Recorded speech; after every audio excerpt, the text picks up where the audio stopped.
भारत भारत माता की। भारत माता की। बिहार के स्वाभिमानी और मेहनती भाई बहन, आप सभी के प्रणाम।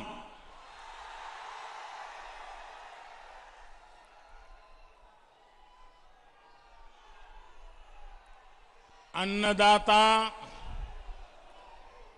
मेहनत कश किसान भाई लोग के ई धान के कटोरा कहल जाए, गौरवशाली धरती के हम नमन करतानी। मां मुंडेश्वरी ताराचंडी माता के ई पावन भूमि पर रउआ सबके अभिनंदन करतानी। बिहार के मुख्यमंत्री श्रीमान नीतीश कुमार जी, केंद्रीय मंत्रिमंडल के मेरे साथी आर.के. सिंह जी, बिहार भाजपा के अध्यक्ष डॉक्टर संजय जायसवाल जी, वीआईपी पार्टी के अध्यक्ष भाई मुकेश साहनी जी, भाजपा सांसद भाई छेदी पासवान जी और मेरे प्यारे भाई और बहनों, साथियों, हाल ही में बिहार ने अपने 2 सपूतों को खोया है, जिन्होंने यहां के लोगों को दशकों तक सेवा की है। मेरे करीबी मित्र, गरीबों दलितों के लिए अपना जीवन समर्पित करने वाले और आखिरी समय तक, आखिरी सांस तक मेरे साथ रहने वाले रामविलास पासवान जी, उन्हें मैं अपनी श्रद्धांजलि अर्पित करता हूं। उसी प्रकार से बाबू रघुवंश प्रसाद सिंह जी ने भी गरीबों के उत्थान के लिए निरंतर काम किया। वो भी अब हमारे बीच नहीं है। मैं उन्हें भी अपनी आदरपूर्वक श्रद्धांजलि अर्पित करता हूं। साथियों, आज रोहतास के साथ साथ आसपास के अन्य जिलों के साथी भी यहां आए हैं। तकनीक के माध्यम से भी काफी साथी और एनडीए के उम्मीदवार हमारे साथ जुड़े हैं। मैं आप सभी का अभिनंदन करता हूं। भाइयों और बहनों, सबसे पहले तो मैं बिहार के लोगों को बधाई देना चाहता हूं। बधाई इस बात के लिए कि बिहार के लोग इतनी बड़ी आपदा का डटकर मुकाबला कर रहे हैं। कोरोना महामारी से बचने के लिए तेजी से जो फैसले लिए गए हैं, जिस तरह बिहार के लोगों ने काम किया, नीतीश जी के नेतृत्व में एनडीए सरकार ने काम किया, उसके नतीजे आज दिख रहे हैं। दुनिया के बड़े बड़े अमीर देशों की हालत किसी से भी छिपी नहीं है। अगर बिहार में तेजी से काम न हुआ होता तो ये महामारी न जाने कितने साथियों की, हमारे परिवारजनों की जान ले लेती। कितना बड़ा हाहाकार मचता, इसकी कोई कल्पना भी नहीं कर सकता। लेकिन आज बिहार कोरोना का मुकाबला करते हुए सारी सावधानियों के साथ लोकतंत्र का पर्व मना रहा है। साथियों, मैंने बिहार के बहुत से लोगों के साथ करीब से काम किया है, उनसे बहुत कुछ सीखा भी है। एक बात जो बिहार के लोगों में बहुत अच्छी होती है वो है उनकी स्पष्टता। कभी बिहार के लोग कंफ्यूजन में नहीं रहते, किसी भ्रम में नहीं रहते। मैं और एक बधाई भी देना चाहता हूं बिहार के लोगों को। ये बधाई इसलिए देना चाहता हूं क्योंकि चुनाव के इतने दिन पहले ही उन्होंने अपना स्पष्ट संदेश सुना दिया। जितने सर्वे हो रहे हैं, जितनी रिपोर्ट आ रही है, सब में यही आ रहा है, बिहार में फिर एक बार एनडीए सरकार बनने जा रही है।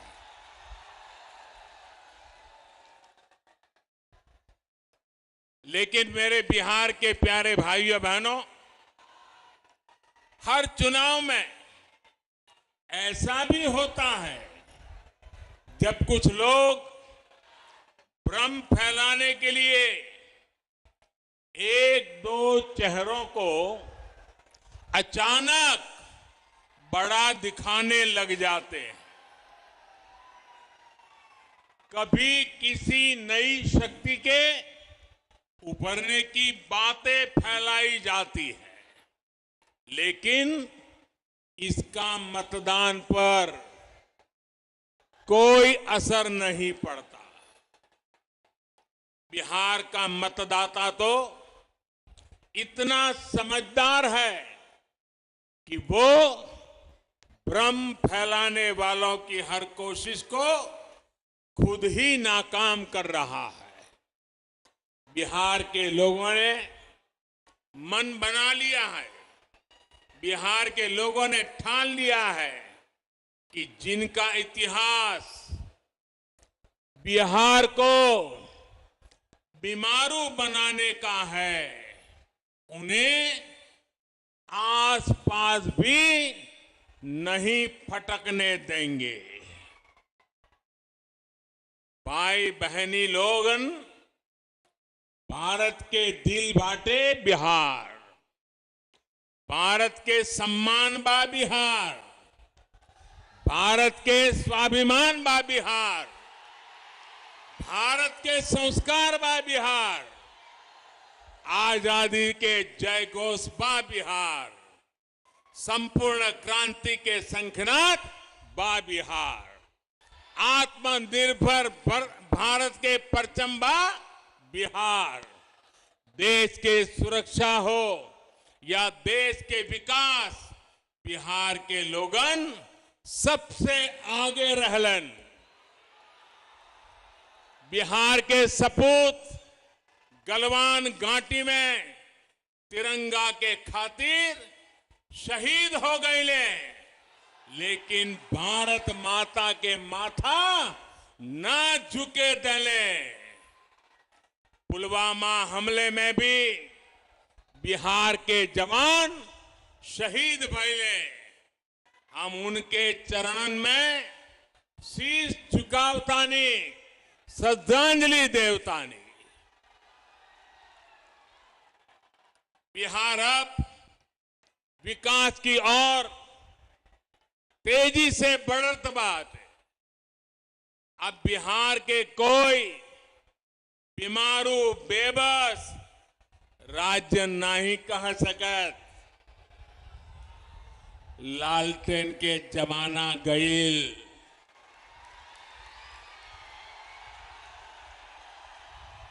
पिछले 6 सालन में बिजली के खपत 3 गुना बढ़ गईल बाटे। भाइयों और बहनों, अंधेरे से उजाले की ओर बढ़ना इसी को कहते हैं।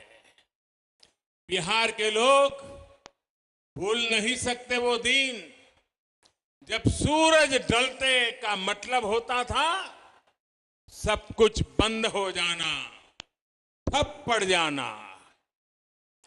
आज बिजली है, सड़कें हैं, लाइटें हैं और सबसे बड़ी बात वो माहौल है जिसमें राज्य का सामान्य नागरिक बिना डरे रह सकता है, बिना डरे जी सकता है। वो दिन जब सरकार चलाने वालों की निगरानी में दिन दहाड़े डकैती होती थी, हत्याएं होती थी, रंगदारी वसूली जाती थी। वो दिन जब घर की बेटियां घर से निकलती थी तो जब तक वापस ना आ जाए माता पिता की सांस अटकी रहती थी। जिन लोगों ने एक एक सरकारी नौकरी को, जिन लोगों ने एक एक सरकारी नौकरी को हमेशा लाखों करोड़ों रुपए कमाने का जरिया माना, जिन लोगों ने सरकारी नियुक्तों के लिए बिहार के नौजवानों से लाखों की रिश्वत खाई, वो फिर बढ़ते हुए बिहार को ललचाई नजरों से देख रहे हैं। आज बिहार में पीढ़ी भले बदल गई हो, लेकिन बिहार के नौजवानों को ये याद रखना है कि बिहार को इतनी मुश्किलों में डालने वाले कौन थे। साथियों, 2014 में केंद्र में सरकार बनने के बाद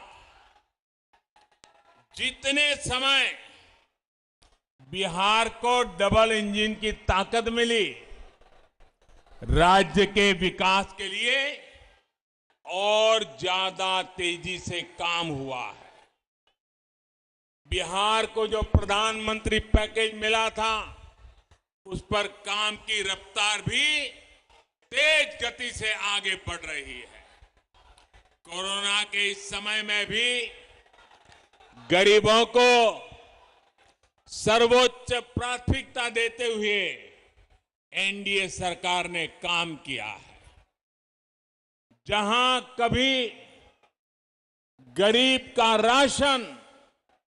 राशन की दुकान में ही लूटा जाता था, वहां कोरोना काल में गरीबों को मुफ्त राशन घर पहुंचाया गया है।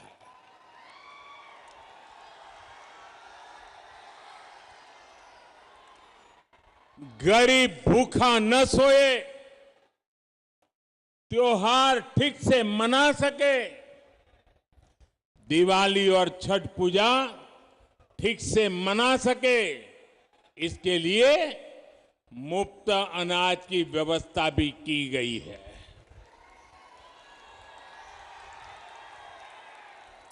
इसी कोरोना के दौरान करोड़ों गरीब बहनों के खाते में सीधी मदद भेजी गई, मुफ्त गैस सिलेंडर की व्यवस्था की गई। शहरों में जो रेहड़ी ठेला चलाने वाले साथी हैं, उनके लिए भी बैंकों से आसान ऋण सुनिश्चित कराया जा रहा है ताकि वो अपना काम फिर शुरू कर सकें, आगे बढ़ सके। साथियों, देश जहां संकट का समाधान करते हुए आगे बढ़ रहा है, ये लोग देश के हर संकल्प के सामने रोड़ा बनकर खड़े हैं। देश ने किसानों को बिचौलियों और दलालों से मुक्ति दिलाने का फैसला लिया तो ये बिचौलियों और दलालों के पक्ष में खुलकर मैदान में है।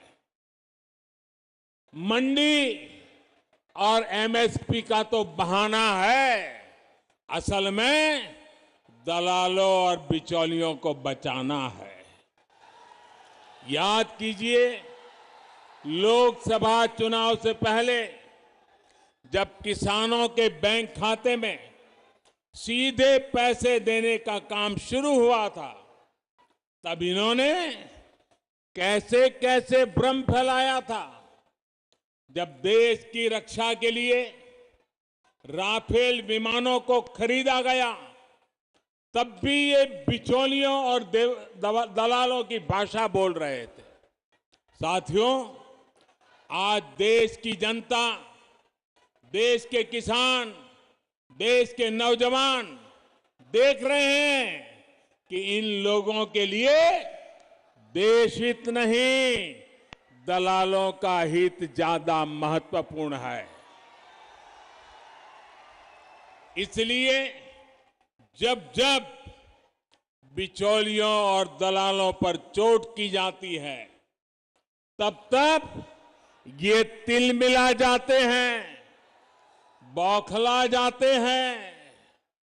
आज हालत ये हो गई है कि ये लोग भारत को कमजोर करने की साजिश रच रहे लोगों का साथ देने से भी नहीं हिचकिचाते। आप मुझे बताइए, जम्मू कश्मीर से आर्टिकल 370 हटने का इंतजार देश बरसों से कर रहा था या नहीं? ये फैसला हमने लिया, एनडीए की सरकार ने लिया, लेकिन आज ये लोग इस फैसले को पलटने की बात कर रहे हैं। ये कह रहे हैं कि सत्ता में आए तो आर्टिकल 370 फिर लागू कर देंगे। और इनका दुस्साहस देखिए, इतना कहने के बाद भी ये लोग बिहार के लोगों से वोट मांगने की हिम्मत दिखा रहे हैं। जो बिहार अपने बेटे बेटियों को सीमा पर देश की रखवाली के लिए भेजता है, क्या ये उसकी भावना का अपमान नहीं है? मैं जवानों और किसानों की भूमि बिहार से इन लोगों को एक बात एकदम स्पष्ट कहना चाहता हूं। ये लोग जिसकी चाहे मदद ले लें, देश अपने फैसलों से पीछे नहीं हटेगा। भारत अपने फैसलों से पीछे नहीं हटेगा। भाई और बहनों, इन लोगों को आपकी जरूरतों से कभी सरोकार नहीं रहा। इनका ध्यान रहा है अपने स्वार्थों पर, अपनी तिजोरी पर। यही कारण है कि भोजपुर सहित पूरे बिहार में लंबे समय तक बिजली, सड़क, पानी जैसी मूल सुविधाओं का विकास नहीं हो पाया। हालत ये थी कि कैमूर में जिस दुर्गावती सिंचाई परियोजना का शिलान्यास, आप याद रखिए ये सारी बातें। कैमूर में जिस दुर्गावती सिंचाई परियोजना का शिलान्यास बाबू जगजीवन राम जी ने 70 के दशक में किया था, 70 के दशक में, वो इतने वर्षों में भी पूरी नहीं हुई थी। इस काम को एनडीए सरकार ही पूरा कर रही है। साथियों, बिहार के विकास की हर योजना को अटकाने और लटकाने वाले ये लोग हैं जिन्होंने अपने 15 साल के शासन में लगातार बिहार को लूटा, बिहार का मान मर्दन किया। आपने बहुत विश्वास के साथ इन्हें सत्ता सौंपी थी, लेकिन इन्होंने सत्ता को अपनी तिजोरी भरने का माध्यम बना लिया। जब बिहार के लोगों ने इन्हें सत्ता से बेदखल कर दिया, नीतीश जी को मौका दिया, तो ये बौखला गए।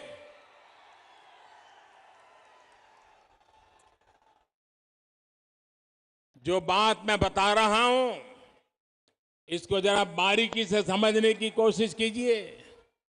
जब उनको सत्ता से बेदखल किया गया तो ये लोग बौखला गए।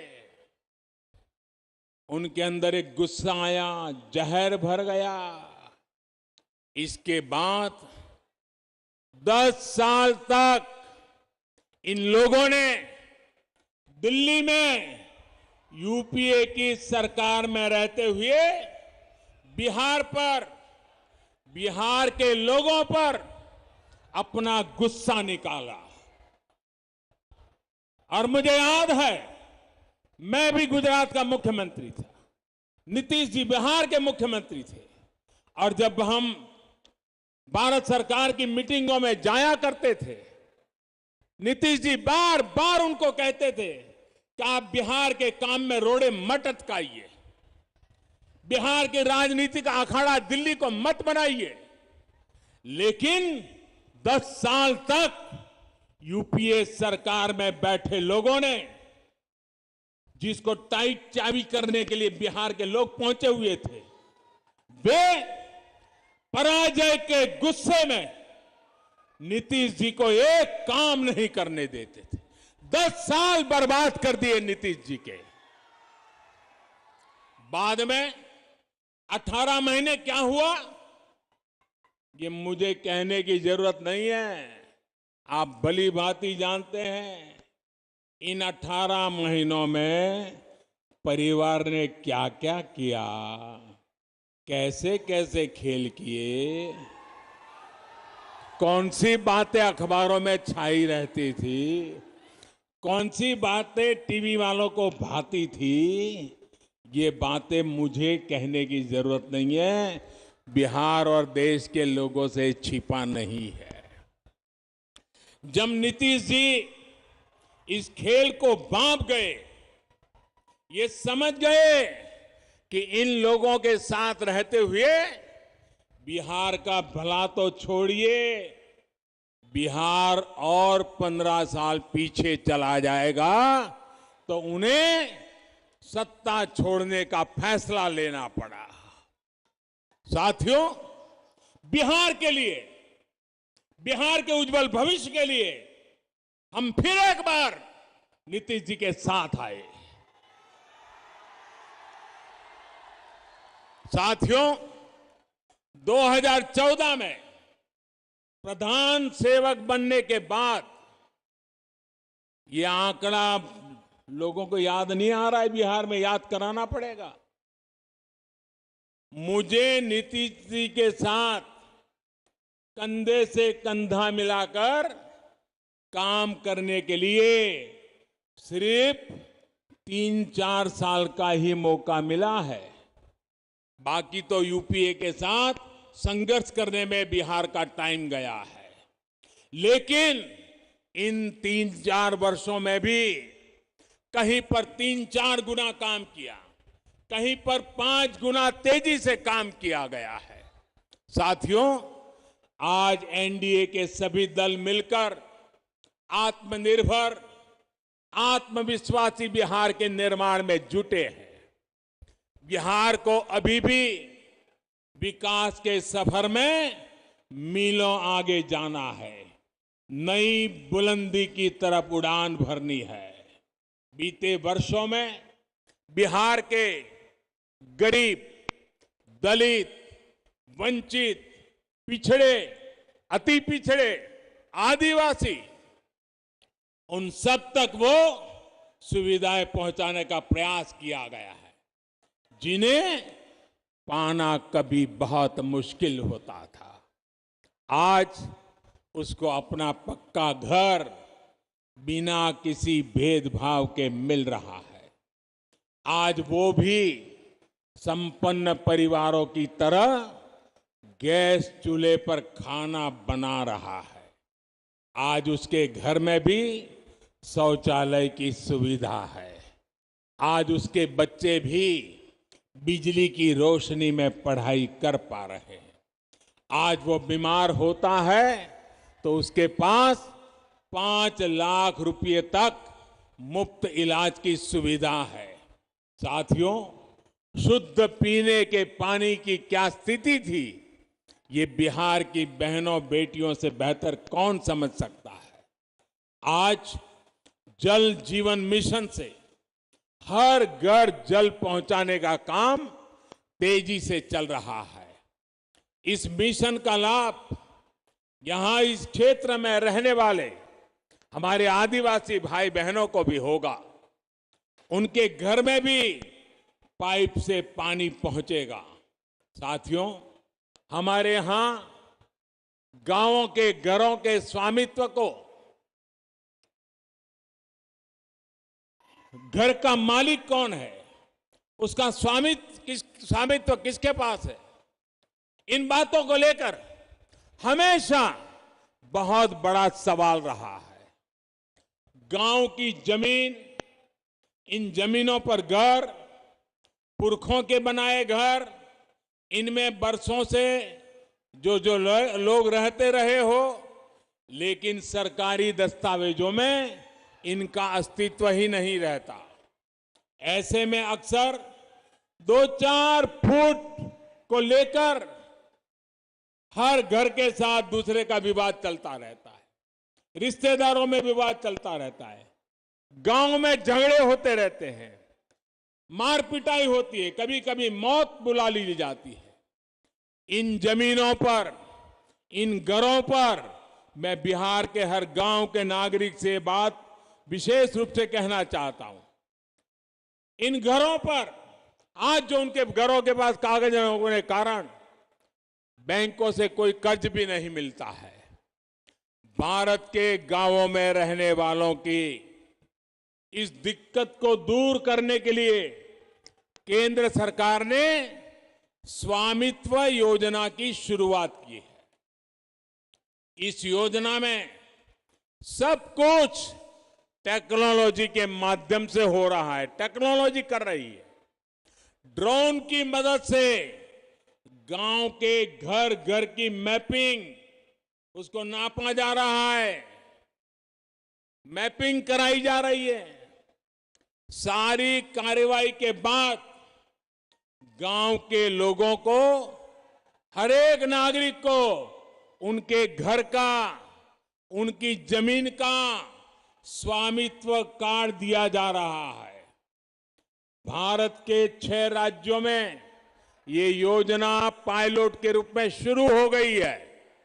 कुछ दिन पहले बाबू जयप्रकाश नारायण जी की जयंती के दिन 1 लाख लोगों को स्वामित्व कार्ड दिए गए हैं। बिहार में चुनाव के बाद, एनडीए की सरकार बनने के बाद बहुत जल्द इस योजना को यहां पर भी शुरू किया जाएगा। बिहार के गांव के हर नागरिक को इसका बहुत बड़ा लाभ मिलने वाला है, यहां के नौजवानों को लाभ होने वाला है।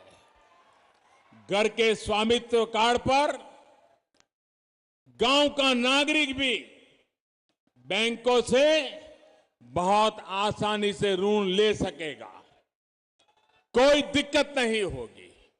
ये स्वामित्व कार्ड आपके जीवन में एक नई निश्चिंतता लेकर आएगा। साथियों,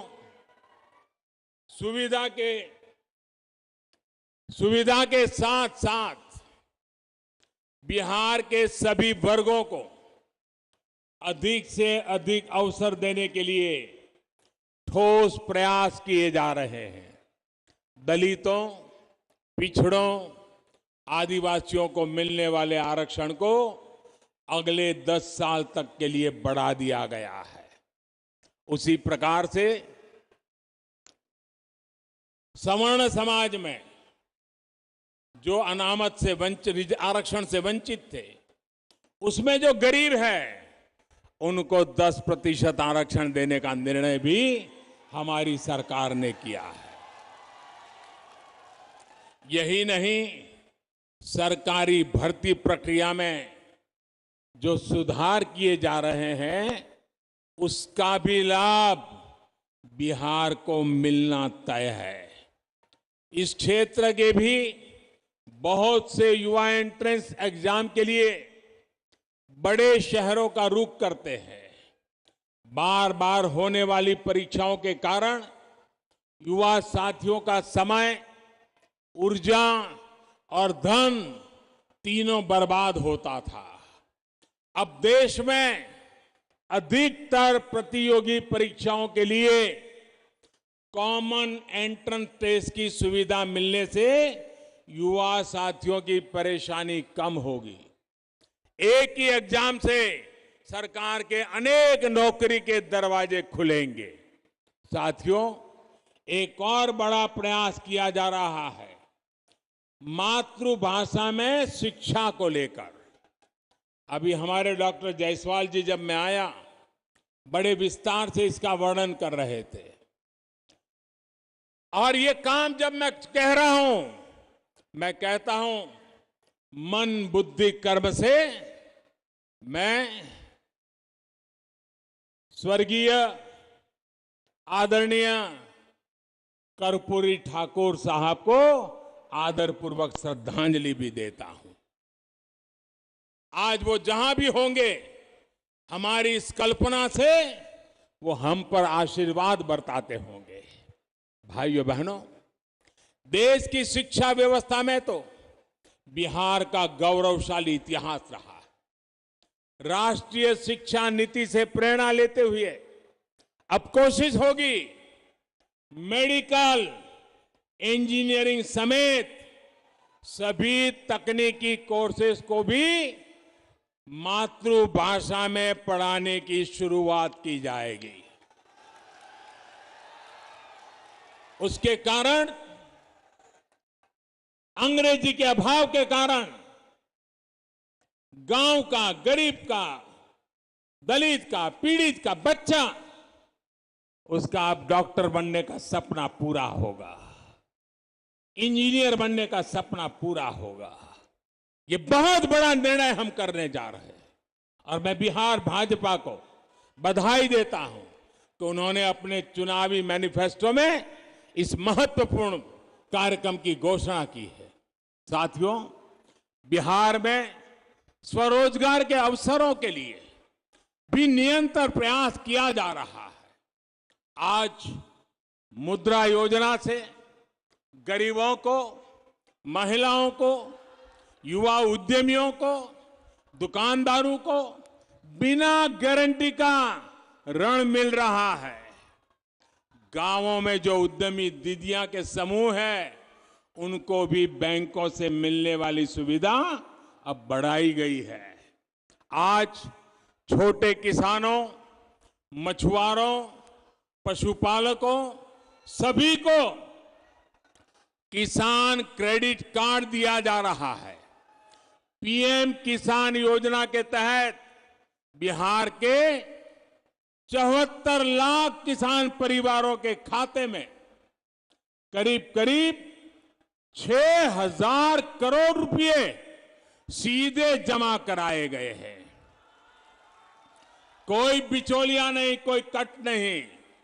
साथियों, कनेक्टिविटी एनडीए की डबल इंजन की सरकार की प्राथमिकता रही है, पहचान रही है।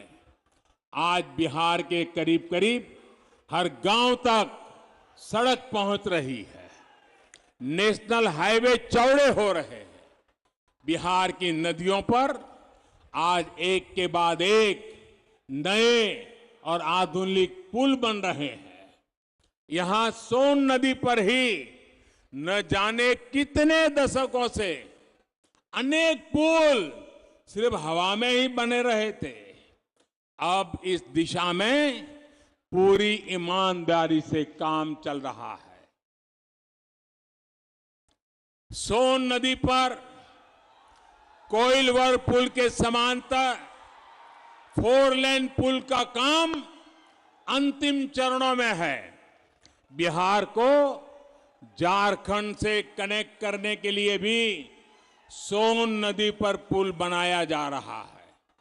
इस क्षेत्र में भी और विशेषकर नक्सल प्रभावित क्षेत्रों में हजारों करोड़ रुपए खर्च करके लंबी सड़कों और दर्जनों पुलों के निर्माण पर काम चल रहा है।